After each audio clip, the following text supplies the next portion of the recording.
皆さんこんにちは。ဒီနေ့ sensation မြောက်ပြီမဲ့ဘုံပိုးလေးရဲ့နာမည်ကတော့နာနီနာနီ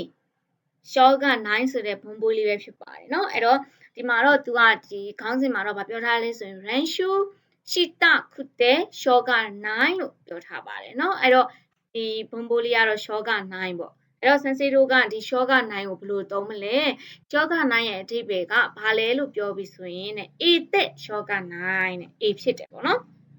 အဲ့တော့သူ့ကိုခုအားရှိခုပြောမယ်ဆိုဘယ်လိုမျိုးလဲဆိုရင်ဂါမန်ဒက်ခိနိုင်ကူရာ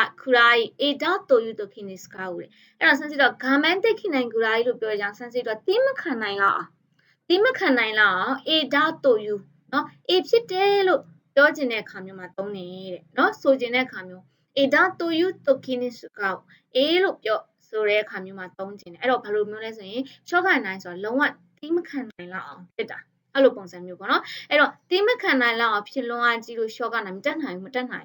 အဲ့လိုခါမျိုးမှာတောင်းတယ်နော်ရှော့ကနိုင်ရဆိုမတက်နိုင်ဘူးအဲ့တော့သူကလည်းနည်းနည်းဟိုဘယ်လိုပြောမလဲဆိုလို့ရှိရင်နည်းနည်း negative ဆန်တာပေါ့နော်အဲ့တော့သူ့ရဲ့ဆက်စုပ်ကိုကြည့်မယ်ဆိုရင်ဆန်စီတို့က buff ဆိုလို့ရှိရင်တက်ဖောင်ပြောင်းပါတယ်နော်တက်ဖောင်ပြောင်းမယ်တက်ရှော့ကနိုင်ပေါ့ buff တက်ရှော့ကနိုင်နောက်တစ်ခါကျတကယ်လို့မှကိုက e adjective နဲ့သုံးမယ်ဆိုရင်ဆန်စီတို့က e ဆိုရင်ခုတဲရှော့ကနိုင် e ဆိုခုတဲနာဆိုရင်ဒဲပေါ့နော်အဲ့တော့နာ adjective ဆိုရင်ဒဲရှော့ကနိုင်ဆိုပြီးတော့ဆန်စီတို့ကသုံးလို့ရပါတယ်အဲ့တော့ဆန်စီတို့ range လေးကိုလုပ်ကြည့်မယ်နော်အချိပန်ကဘာပြောလဲဆိုရင်တက်ဆန် ondo したのတဲ့အဲ့တော့ ondo したのလို့ပြောရအများကြီးသူ exercise တွေလေ့ကျင့်ခန်းတွေလုပ်ခဲ့တဲ့အတွက်ကြောင့်မီဇူကနော်မီတောက်ခုတဲ့ရှော့ကနိုင်နော်ရေတွေတောက်ချင်းမတက်နိုင်ခဲ့ဘူးနော်တိမခံနိုင်ဘူးဒီအရန်တောက်ချင်တာရေတွေအရန်စားတာဒီလိုမျိုးကိုပြောတဲ့အခါမျိုးမှာရှော့ကနိုင်အောင်သုံးပါတယ်နောက်နေ့ပန်စာကူပန်ဝါတဲ့ osokuma တဲ့ bankyo တဲ့イタのတဲ့အဲ့တော့စာကူပန်လို့ပြောမင်းညက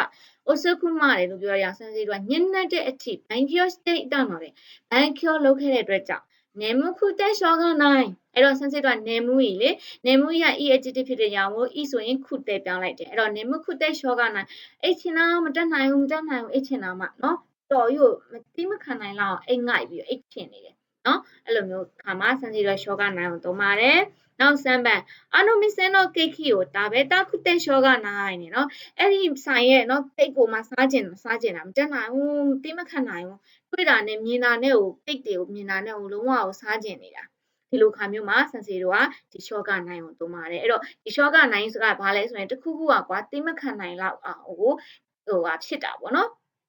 ဆိုတဲ့အခါမျိုးမှာဆန်စီကသုံးတာပေါ့အဲ့တော့ပြောလို့ရှိရင်ကွာဒါလည်းစိတ်ခံစားချက်ပဲလေဟုတ်ကြနော်ခံစားရတာတိမခံနိုင်ဘူးစိတ်ကတိမခံနိုင်ဒီလိုခါမျိုးမှာဆန်စီတို့ short ကနိုင်ကိုသုံးပါတယ်အဲ့တော့ buff ဆိုလို့ရှိရင်တက် short ကနိုင် e ဆိုခုတက် short ကနိုင်နာဆိုတဲ့ short ကနိုင်ဆိုပြီးတော့တွဲပြီးတော့သုံးသွားရုံပါပဲလောက်ဆိုတော့မင်းတို့တွေလည်းနားလဲသဘောပေါက်မယ်လို့ထင်ပါတယ်တကယ်လို့နားမလဲတာရှင်ဆန်စီကိုလာမေးလို့ရပါတယ်အားလုံးကိုကျေးဇူးတင်ပါတယ်